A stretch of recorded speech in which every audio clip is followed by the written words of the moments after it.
I'm Mike Vardy. Meal planning is important because it prevents us from being a disappointed wreck when dinner time comes around and we have no clue what to make, or even if we have the ingredients to make the meal.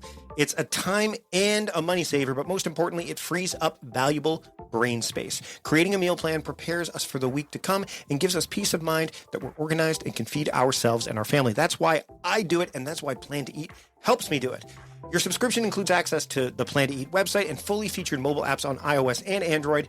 And Plan to Eat gives you the tools to clip and organize recipes from any website, the ones your family loves and that fit your dietary preferences and needs.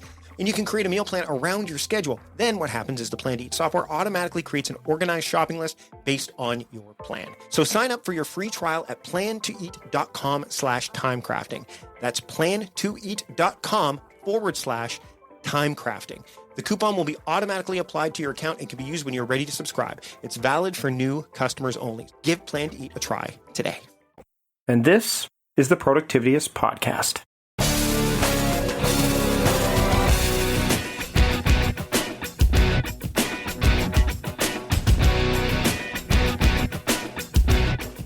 Welcome to the Productivityist Podcast. This week on the show, my friend Cait Flanders joins me. She is the author of The Year of Less. Very long subtitle. Not so much less in the subtitle, but How I Stopped Shopping, Gave Away My Belongings, and Discovered Life is Worth More Than Anything You Can Buy in a Store. And I've had the pleasure of knowing Cait for a few years now.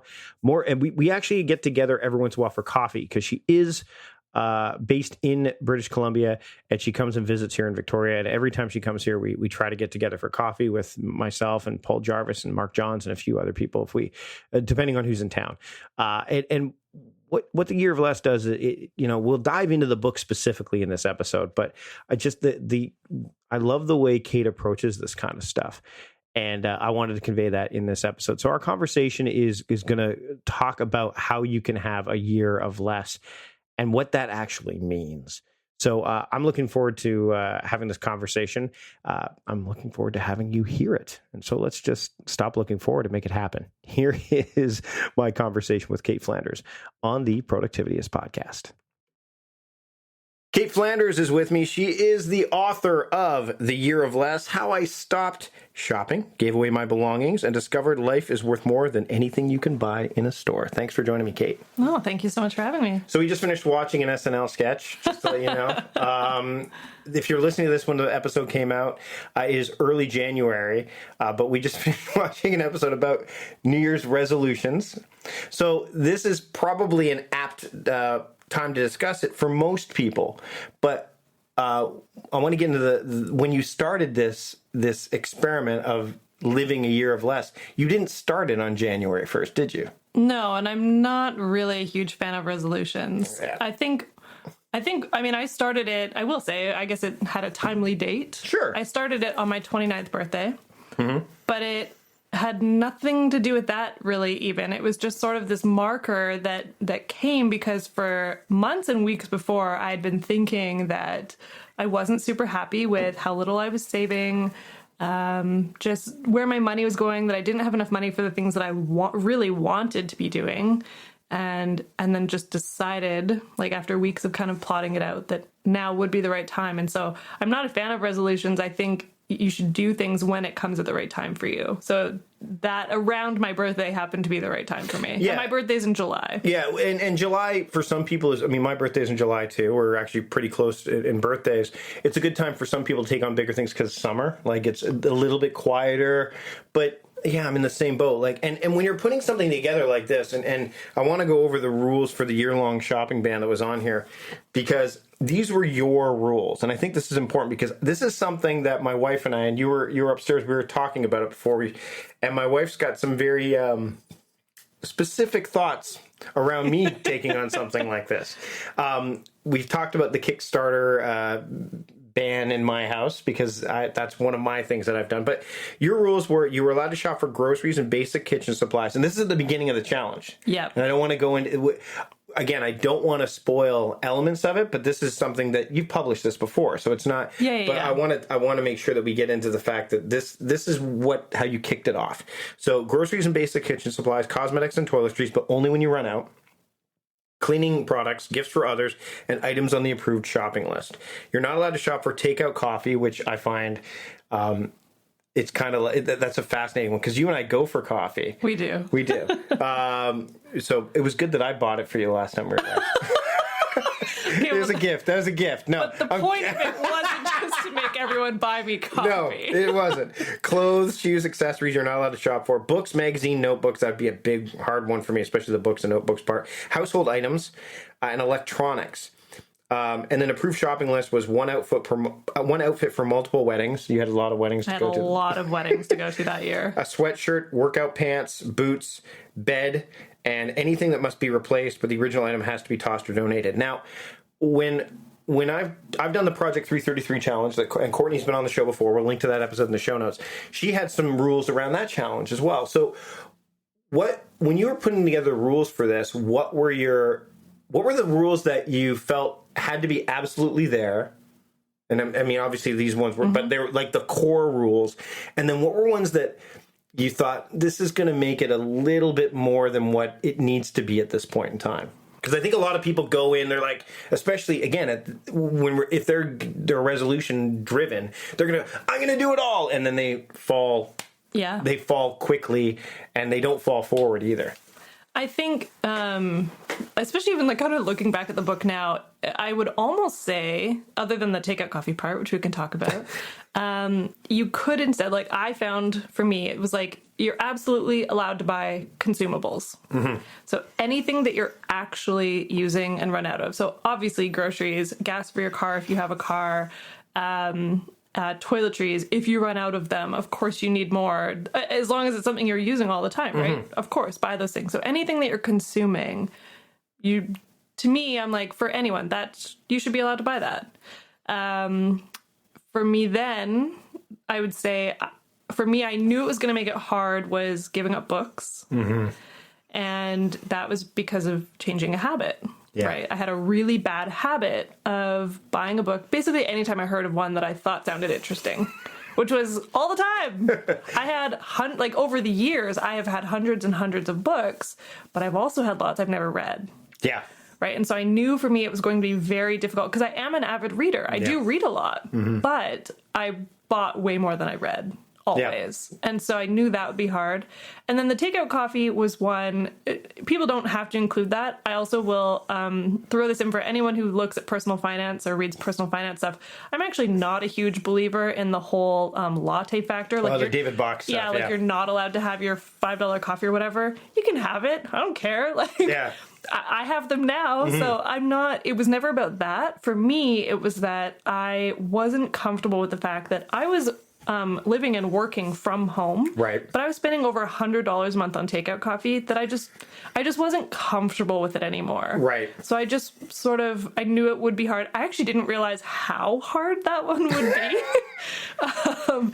But I knew I had to add those two things. And that's where I'll say, for something like this, it should be absolutely personal to anyone who's doing it, is that what I would say, like, whatever your biggest vices are that you're not comfortable spending the amount you have been, or you've been buying too much and you're not actually using it, add those things to the things to the list of things you're not allowed to buy. Right. Mine are books and coffee, or they were for the year.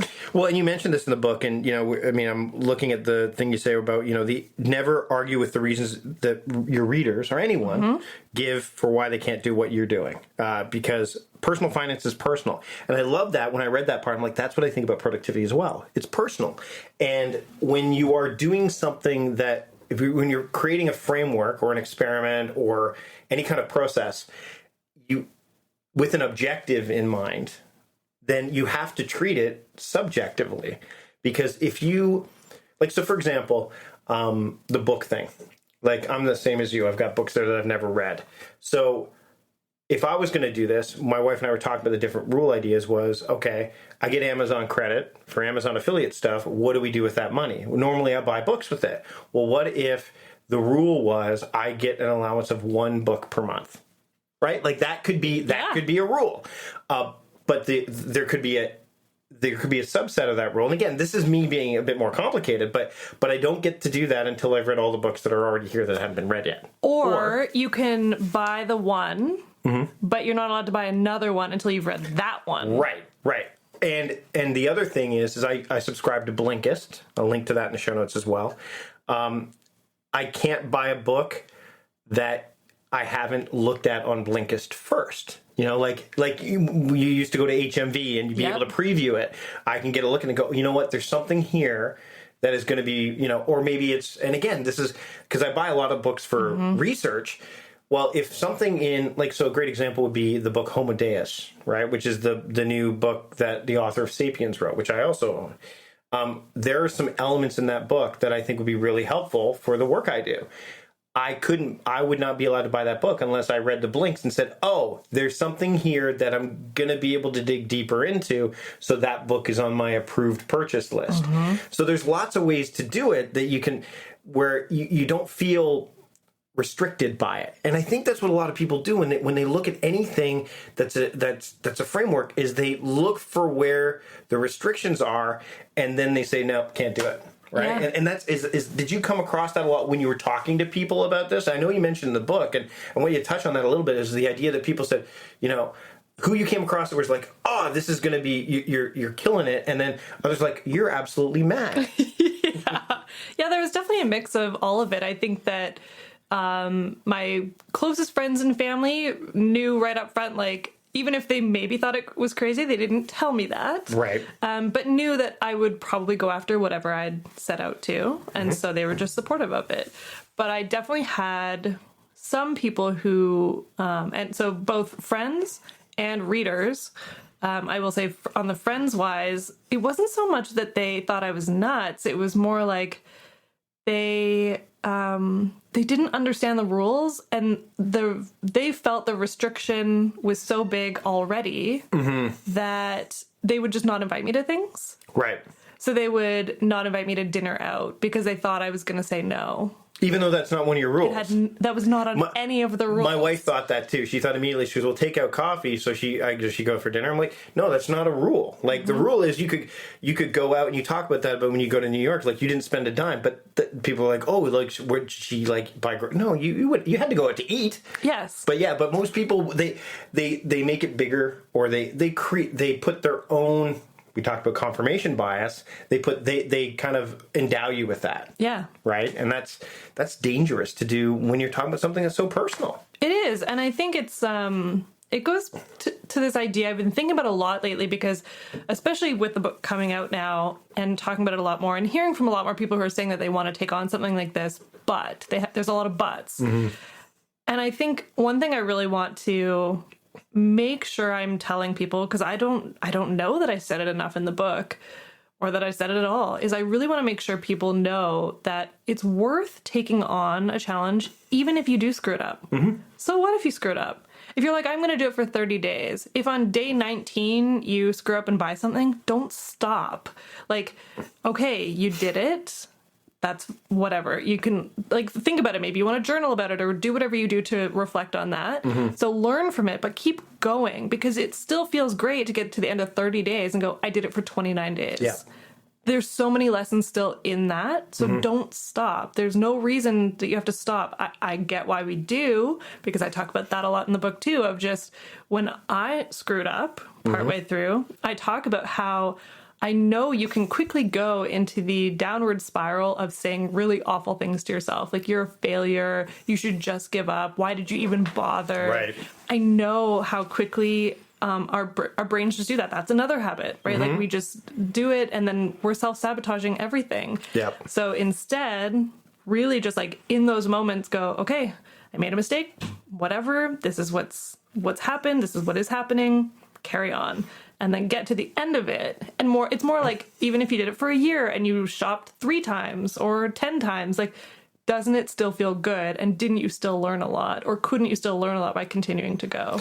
And we'll talk a little bit about the idea of when you screwed up in the bonus episode.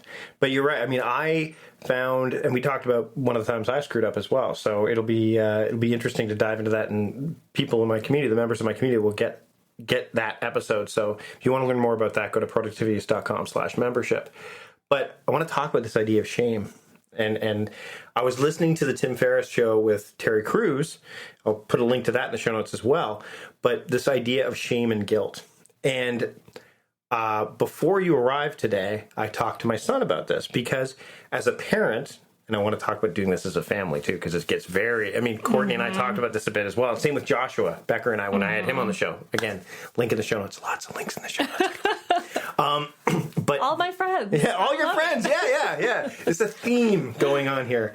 But I told him, I tried to explain to him because it's hard as a parent when you have to be very conscious about how you craft your message to your children, because to say you're a bad boy versus you did a bad thing, they create two different sets of responses. Saying you're a bad boy creates shame. Mm-hmm. Saying you did a bad thing creates should doesn't always, but it will elicit guilt more than shame. Can you talk about a little bit about the idea of shame and guilt during your challenge? Because it could even be related to the idea of, and remember, less is a subjective term too. So people, if they read, and I think this is a message you might want to convey as well. I don't want to totally speak for you, but if people, a year of less is subjective. Mm-hmm. So your less is different from my less is different from my daughter's less, which is different from, anyone listening to this episode's less. So there should be no shame found in that either, right? No. Okay. So one thing just on that is that I almost wished, like, it's always in hindsight, right? I sort of wish I hadn't called it a shopping ban because realistically it was just shopping less. Yeah. Right. And so sometimes I think, like, maybe if it had been framed that way. I think you needed it though. I think I would need it too. Yeah. I would need to know that I'm not allowed to do it. It was a permission denied thing because. Yeah, like the red stamp. Yeah, because your brain, like, there's that part of our brain that goes, well, what's the harm? What's the harm? But if you say, no, you're banned or you're not allowed, that speaks to that part of the amygdala, the part that's, it understands that word versus, well, it's a credo or it's a manifesto. It's like, well, the manifesto's long and there's probably some wiggle room in there, but a ban is like, you're not allowed, right? Yeah. So, but I think it's more in the communication of it because everyone just looks at like, oh, I'm banned from shopping for a year. And I'm like, realistically, I had a small list. Mm-hmm. I was actually allowed to buy some things, right? Like, so it's not like I never bought anything. So to go back to the shame part of that, it's interesting because personally, I can say that I'm someone who very much, I talk myself into doing things. Mm-hmm. I will come up with any list of justifications for something. But I know how quickly that can turn into like almost like a relapse. Yeah. Right? Like if you talk yourself into it, you do the thing that goes against the rules that you've set out for yourself, whether it's a resolution or something like a shopping ban, but you break the rules or whatever. And you can very quickly turn that into, I'm a bad person. And it's not just, I've done something bad. It's like, I'm a failure. I shouldn't have bothered. Mm-hmm.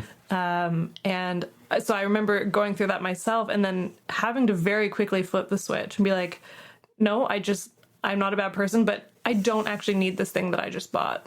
I don't need it. Mm-hmm. And so having to reframe that and knowing that I didn't want to go down the spiral because that is what had always led to me binging on things. Mm-hmm. It had always led to me then going on a huge shopping spree or something, or just like completely giving up. And so people say that to me that I'm worried that it would just cause me to binge. It feels too restrictive and I would just binge.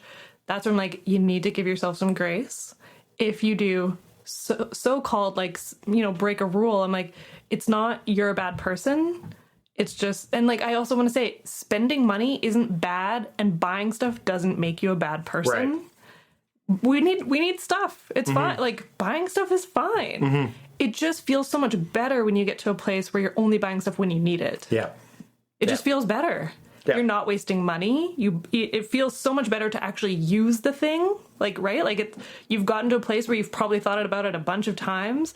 I have a really stupid example for this, but it's one that's been really, it's a good way to illustrate it. Is that for I'm living in a new apartment, or it's been about almost a year now, but for probably the first 6 or 8 months that I was there, I was so frustrated because I would find I was just leaving my coat all over the place. Mm-hmm. So, and wet coats, like I live in Squamish, BC, which is like one of the wettest cities in Canada. So usually a wet coat, I'm just leaving them all over the place. And that's because for whatever reason, the way that they designed the front hall closet, it just like, if it opens or when you open it, it hits other things. Right. And it's just super awkward.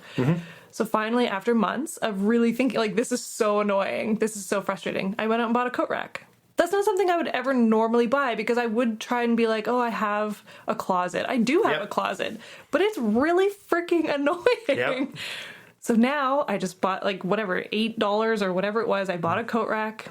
I hang my coats on it. And it felt good to make that purchase because, yeah, I'm buying something, but I needed it. It feels good then because every time I look at it, I'm like, I can see that it's covered in coats and it feels good. But you're not averse to taking on new challenges and you did this, you mentioned this in the book too, is new things to kind of augment the experiment or enhance it, which is interesting because, so like, for example, if you, like you rent, I'm assuming you rent, right? Yes. Okay. So if you owned your place, you might have said, well, what if I modify the closet to make it more suitable? And then you'd have to have a skill set, although your dad would be able to do it. But you could do that, right? So it creates this, you then have the option because you put this in your head of like, okay, I am trying to be more mindful with what I purchase. So ultimately what I do is instead of buying the coat rack, I make the closet more tenable, right? And you did that with a few things during the I don't want you to get into specifics, but what I like to talk about is at the end you talk about the fact that one of those things you decided,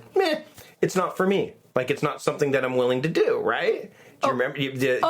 Gardening. Yes. Oh my gosh, yes. And Yes. I feel bad. I'm like, if our friend Paul Jarvis listens to this, he has the best green thumb, so he will make fun of me forever. But I'm just not someone who's great with plants. I don't know why. It's like I truly want to. I want to be able to have a garden. It's one of my monthly themes coming up this year, so we'll see if I can that's amazing. because you have the space. We have the space, and we live in a community where That's what people do. The urban gardens are a thing. Well, I grew up in this neighborhood when I was a kid. Right, so right. I grew up, like, my mom always had a garden. And so when I was really young, it was me, my mom, and my aunt. They always had gardens. When it was, like, when my mom got married to my stepdad, we had huge gardens, tons of fruit trees, all kinds of stuff. So, like, my family knows what they're doing. For whatever reason, I have not picked up on that. I also think part of it is like I travel a lot. I'm not home enough to really, I don't know, even as something that like just watering, I'm not around enough to do it properly. And so anyways, halfway through I had this realization that I wanted to try to garden and to create be able to make some of my own produce. Right. I really genuinely wanted to do that. And then I tried it. I changed the rules so that I could buy stuff to do that. Yep. And then everything died. Yeah. So no, but that's the thing is that again, you had the core elements of you had the framework, right? And this is what I talk. I know you talk about this too, but when you're building routines, it's habits stacked upon. So you've got this foundation. So even if the gardening didn't work, which it didn't, it's not like, and you talked about this earlier, it's not like, well, nothing works. But that's what a lot of people do is they say that the new thing they tried didn't work, so then everything doesn't work. Yeah. And that's, I think when you talked about shame and guilt, and I think that this is really important, is if you get specific about it, then it elicits the guilt factor if you care enough about it. And then you can put something in place to mitigate it going forward. Like if you felt guilty that you, and you talked about this about the e-reader, then you could put in place the I'm not going to get that email anymore, like you talked about, or I no longer will buy electronic books. Like you could go even that far if you want. But I think the thing is if you don't get specific enough, then you can cast a big shadow on yourself. Oh yeah, I would say like it was something as simple as like the gardening example there of like then essentially like it's like I did set it up so I could almost like break the rules. Like I changed the rules so I could do this thing, and then I did it and it didn't work. But the key point in that, like in the spending and the habit part of that, is that I actually tried it. I didn't just buy the thing. And our friend Anthony Ongaro talks about this a lot. Like it's the false first step. Yeah, well, we have the link to that show notes as well. So that'll be in the show notes as well, yeah. Because I didn't buy the gardening stuff thinking now I'm a gardener. Yeah. I bought the stuff and I did all of the things. Yep. And then I wasn't great at it. Yeah. So I did make an attempt. And I think that is another point of it, of just like, I'm not bad, and what I did doesn't make me a bad person. The fact that I changed the rules and bought these things, that also doesn't make me bad. It's very natural, especially if we're doing something as long as a year. Life changes. Yep. As many years go on, your hobbies change. Yep. Like, I couldn't have told you, 5 years ago, let's say, that I would be into overnight backpacking. But now I am, right? And so I'm like, that comes with some different stuff. Yep. You need some different stuff I didn't need 5 years ago. Yep. So life changes, and you're going to buy things, and buying things doesn't make you bad. You're not a bad person.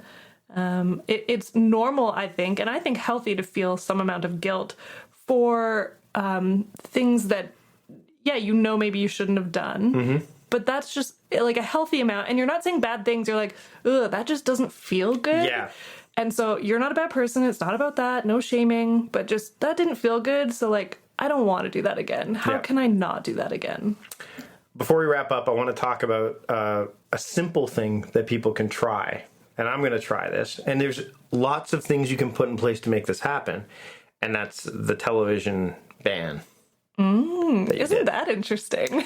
I love that you pulled that out. So, first off, that didn't include Netflix, did it? Yes. It did? Yes. Damn it. I haven't had cable since 2011. We didn't have cable for the longest time when we had Grace. We just didn't have it. And we found shows that we wanted through other means for an extended period of time. But then we eventually got it because, when one of us was home with our kid, there were moments where it's all you could do. Yes. to survive. We have cable now largely because of sports, but I'm not really paying attention to sports as much as I used to. Namely because, first off, most of my teams aren't doing very well. But it's very helpful. But also there's some other ramifications. Like, there's other things which I'll talk about to members of my community in a bonus episode at some point. But how did you... you made this both a quantitative and a qualitative thing. Can you talk a little bit about it without giving too much away, or why you did it? Maybe is a So it's so interesting. Like, I found as the year went on, I sort of was realizing that there were other things that I also wanted to cut out, even if it was just temporary. And it goes to the idea of being a more mindful consumer of everything, including time, including your time. Yeah. And so with television. And it'll be interesting to talk about this now because you'll be interested to hear what I'm doing for 2018. Okay. I don't have a resolution, but I've got something that's happening. So it was so interesting because I got to this point. I'm someone who, I think it's very fair to say, especially if you read the book, that I numb things. I numb emotions that I don't want to feel. Right. And one of the ways I used to do that was to have constant background noise. Right. So constant, a TV on. The thing is, I would pretty much watch stuff I'd already seen. I read the book, by the way, partly with pro wrestling on in the background because it's just noise. It's noise. And, but I would watch shows I'd already seen. Yeah. I didn't watch that many movies. I didn't watch that much documentaries, just anything I could learn from. Right. There was nothing really like that. When I would turn on Netflix, I would just watch the same shows I've watched before. I'd watch all X number of seasons, just let it go. Yeah. Like, it's not like I would sit and watch every minute of it. I just had it on all the time. But then Did you feel shame when you click the, are you still watching this show? Are you still watching? Yes. It's so funny. I think I had no shame about it. But because again, I was doing things. It was background noise. Yeah. But I still remember sort of one day realizing I wasn't happy with how much noise there was. And then really doing some thinking and going back and thinking of, there were a certain couple of shows I had watched and then going, okay, this one had 7 seasons. This one had 9. Let's add up all the episodes and each one's 44 minutes long or whatever. And realizing how many weeks, not just I think Chris touched on this a little bit in his book, The Productivity Project. Not just days of your life, how many weeks of your life. And it's not that you've wasted them all because, like I said, you are doing other things, but it's noise I didn't need to hear. Right. So anyways, I decided it was partway through the shopping ban. I decided to do a 30-day television ban, and I cut out, no Netflix. I obviously didn't have cable. I couldn't watch anything. Like, I couldn't, if I was like, oh, I can find it on another website. No, like, I couldn't watch anything. Very quickly realized I was actually fine a good chunk of the time because I would replace it by podcasts and audiobooks, which was great. And very helpful because at that time I was also thinking of quitting my job. So I started listening to a lot of different podcasts, either about that or from people who were self-employed. Yeah. So it was very helpful actually to sort of get me in the right headspace. But I realized I just like really needed something when I sat down to eat meals. Oh, really? I don't know why. That was like my thing. And I didn't change this right away, but partway through I decided to change it so I could watch a TED Talk during meals. Because that's actually the perfect amount of time to be watching something. Yeah, no more than 18 minutes. Yeah. And they're usually like 10 or 15, which like you're done eating in 15 minutes. In fast food, you could watch Derek Sivers. Because they're only 3 minutes long. So anyways, I decided to do that. And then I actually found like there were only some days I did that. Some days I didn't. Sure. And then there was partway through that month, I did travel to Toronto for work and stayed with a friend. She has cable. I wasn't going to walk away and like not hang out with her while she had something on, right? Like I'm not going to be like, well, I can't watch this, so I'm going to leave the room and go sit by myself. So there were times where I was definitely around television, but sitting down and intentionally doing it for the better part of the 30 days, I was successful with that. So what are you doing now? I canceled my Netflix account. Whoa! That's gonna say. Well, it's more. It's what, $12.99 now, I think, or something like that. $11.99. Yeah, it's not that much, and it's not about the money though. No. It's about being intentional. Yeah, it's about being intentional. So it's interesting. So I want to before we one of the things that obviously when you have a family, it's more challenging. So I used to have a TV in this office, actually. It was right up there. I got 2 TVs at Target when Target was closing in Canada. 2 for $150 each. They were flat screens. They were great deals, screaming deal. So I had 2 of them. One in my office because I wanted to do what Pat Flynn had done with his office and have a TV in here so I could rehearse my talks and all that stuff. Which I thought was really a great idea. And then we had a second TV for the downstairs because we were just moving into the downstairs to have a second TV there, which we thought would be great for the kids. And then upstairs, we already had the one. This year, we sold the one we actually took the one from my office and sold it and kept the one for the downstairs. And we had an Apple TV on the one down there. But for me, I think what I'm going to do is my wife and I could watch a particular show on demand. And that's the thing is a lot of people go, well, I must watch this show now while it's on because it's on. Man, you don't have to do that. We have PVRs. Like, you could literally either record it and watch it when you have prescribed, like you set aside like TV time, which is what families used to do.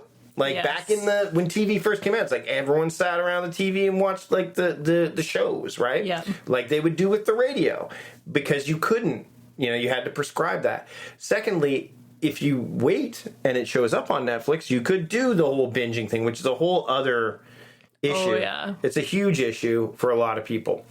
So for me, what I'm going to do is I will not, my plan is to not watch anything live.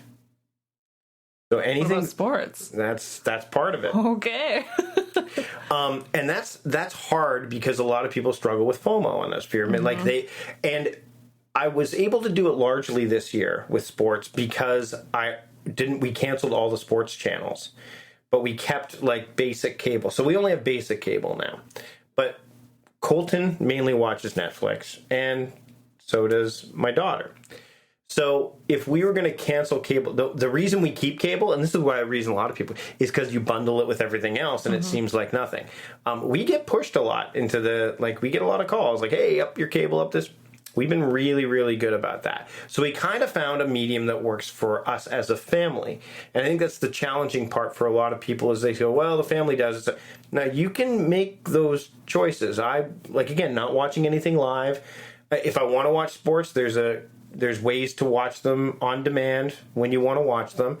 But it's the same reason why, and you can kind of cater it so your family knows how you operate. My family knows that Saturday is family day, so therefore that's when we go see movies. Like, that's just generally. So you can make it work, but you have to be intentional about it. Whether it's canceling your Netflix account altogether, or whether it's doing what you did as a whole. If you're not doing it intentionally, and the last thing is you working slowly. And I think that's a big thing that people don't equate with productivity and time management, is the idea that when you slow down, you make better choices because you're not caught up in the culture of speed. And productivity isn't about speed. It's about being intentional and then saying, how am I going to pay attention to that? And when you have less stuff, you find that you can pay more attention to the stuff that actually matters. Well, and I'd also want to go back to something you said earlier about how habits compound. Yeah. Right. And so I actually think that, or like habits stacked on top of habits. I have a saying for it that more relates to personal finance, but it's that every small change you make pays compound interest. Right? Because once you've made one, you're able to go, like, look back and go, okay, I did that thing, so now I can make another change. So I've done this with all kinds of things. So you could look at my story or something and be like, oh, you see this person who's quit drinking and didn't shop for 2 years. Yes. And you know, you could look at all these different things and be like, and paid off my debt and quit my job. And you could be like, oh, she's done all these things. But I'm like, everything has been one at a time. One at a time, right? And then looking back and going, oh, I can do that. And that's where, as an individual, it helps you. It doesn't feel as overwhelming. You don't have to do all of the things all at once. But also within a family, you only have to try and change one habit. And you can also only lead by example. Yes. Right? Like, I get a lot of questions because, yes, I am single and I live alone. So I don't have a family to answer to or to worry about when coming up with my list of rules or anything, but I still believe you can only lead by example. So well, and you can create your own rules and with them in mind, right? Like, it doesn't have to be. I mean, you can still be an individual in the family unit. Like, you don't just have to say, well, this is how the family does it, so that's the end of it. Like, when I did the Whole30, I was the only one that ate Whole30. No one else did. When I went, I'm eating meat again, but when I went largely vegetarian, I eat mostly vegetarian still. I didn't say, hey, everyone, you can't, it's personal. Like you said, it's personal. And I think that the idea of making those small changes, like we saw that SNL sketch at the end where he said I should have started smaller. Yeah. Maybe not with the other things that he did, including the last thing, or the second last thing. Third last thing? Second. The NSFW thing. But that's the thing is I think the idea of, I think your year of less can start anytime you want to. Like I say, you can start the year you want anytime you want. But also it's your year of less, not mine, not yours. It's you, listener. And you don't have to do a year. No. Or like your year could be just one of those things, like no books for a year. I'm going to read everything I own. And that's your only rule. Yep. You know what I mean? Like, it can be whatever you want it to be. And it should be personal, because when it is personal, you'll actually move towards it. Like, you'll actually want to achieve it. Well, it's an intention. Yeah. If it's an intention, then it's like it's you. That's you've decided that. Yeah. Whereas if it's just if it's just a task, it tends to be something that you want to check off as many as it becomes more quantitative than qualitative. Cait, this has been great. The book, The Year of Less, How I Stopped Shopping, Gave Away My Belongings, which we didn't get into too much, but they got to read the book to get that, and discovered life is worth more than anything you can buy in a store. It's out. It's coming out. It's not quite out yet as this goes live, but where can people get it and where can people learn more about you? So, I mean, you can read about me. My blog is caitflanders.com. Cait is Cait, which is super weird. Yeah, it's not really that weird. Well, it's not normal Cait. I can Siri it and it spells it right, but it's probably because you're in my contacts. Yeah, I'm in your contacts. But everything's on there. The book's out January 16th. Oddly, I'm facing the challenge of everyone seems to be distributing it early. Yeah, but yours is going to be like the resolution fixer, because by that time a lot of resolutions. They'll be over. Yeah, they'll be like, I can't do. Oh wait, I can do this. So there you go. And you're not on Facebook anymore. No, well, I am, but I'm not going to be in 2 more weeks. So don't go there. Don't go to Facebook. But I do hang out on Instagram. Okay, awesome. Thanks so much for joining me today. Thanks to Cait for stopping by the show. I really, again, I have a great time chatting with her. So you got to pick up the book. It's available using the links in the show notes.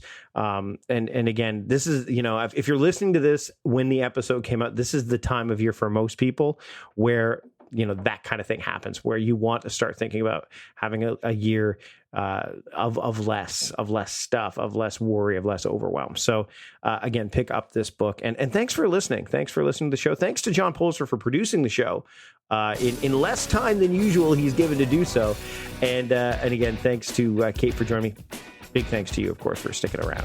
That's it for this week. Until next time, I am Mike Vardy, the host of the Productivities Podcast, reminding you to stop guessing and start going.